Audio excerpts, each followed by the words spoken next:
Hi, I'm Jacques, and today I'm going to teach you how to make a great self-tape video. So pay attention. Okay, well, the first thing I'm going to talk about obviously is gear. What are you using? Whether it's a dedicated camera or a cell phone, you have to get the best result possible. So I'm using a Sony a5100. I've got two LED panels here, 660. Of course, the gray backdrop, which is the industry standard. All of these things can be purchased on Amazon. If you're using a cell phone, make sure you get a tripod. You don't want to have somebody standing there, don't move. When you want to purchase, I suggest getting a dedicated camera, a Sony, a Canon, Nikon, etc. They might seem a little pricey at first, but if you look at the investment over the long haul, really makes a lot of sense. One more thing here is that this backdrop you can get on Amazon.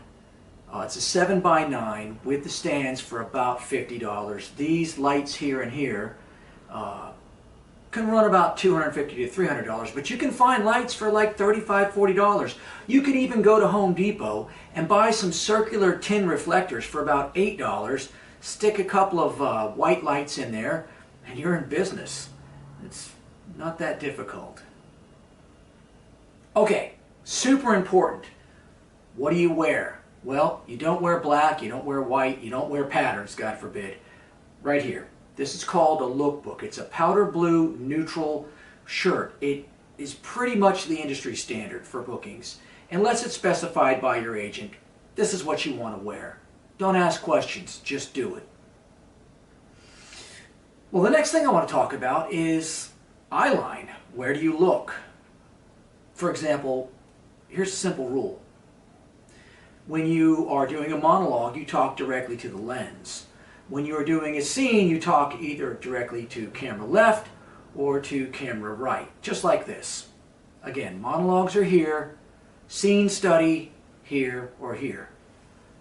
Not over here, which is something I've been seeing a lot lately. A lot of you have been showing me, and I've been seeing online, this talking to the corner thing. Now, unless you want to make the absolute worst self-tape possible, stop doing it. Otherwise, talk to whoever's in the corner. Oh, I know who's in the corner. Failure's in the corner. So if you don't want to talk to failure, talk to the lens, or left and right, okay? Easy.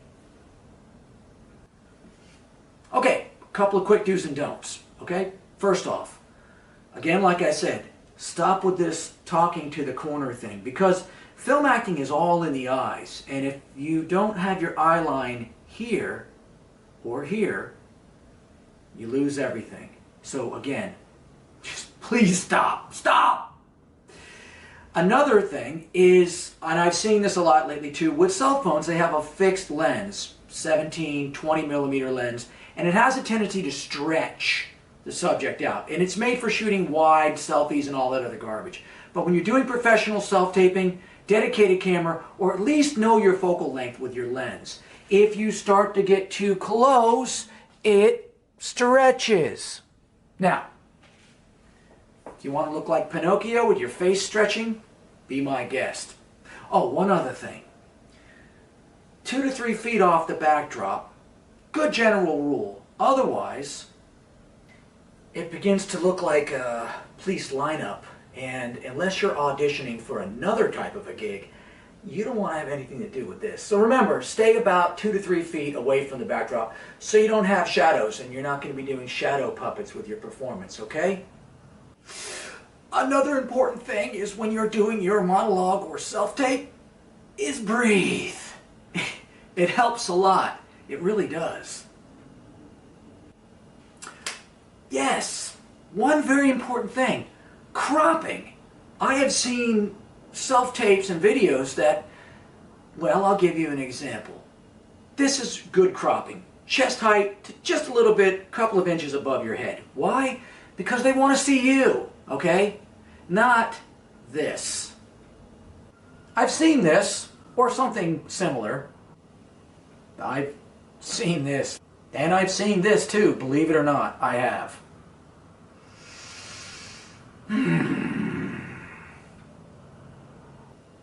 For the love of God, please don't do this.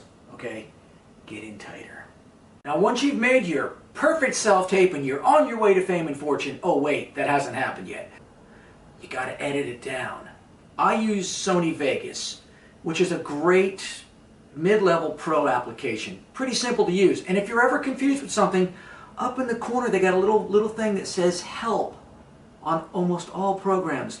So go there and drop down, and my God, you'd be amazed at what you can learn. Now, iMovie, simple stuff that you can utilize. There's a ton of different programs. Anyway, get a good editing program, learn about it, and utilize it. It's your career. Now, after we get done with our Oscar-winning performance, well, and we've edited it, and we've done all the right things, hopefully, we have to compress it. Now, a lot of these programs, the editing programs, will allow you to export it. Again, some of them won't. And if you don't have that, go and get a free program called Handbrake. It's a great program for compressing files that are too big to send out. For example, on Actors Access, it has to be under 500 megabytes, and that's give or take the standard on most of them. So if you have a file that's 650, 700, a gig, whatever, you got to compress it down, otherwise it's not going to get uploaded. Simple. Use Handbrake. You can find it online. It's a great free program. I love it. I recommend it. Well, that's a brief, basic introduction to making a great self-tape. I hope this helps. Have a great time doing it. It's your career, because remember, if you don't take yourself seriously, nobody else will. So go out there and kick ass and get it done. Have a great time doing it, and go book something, okay? Any questions and comments, feel free to reach out. I'm always here, especially now.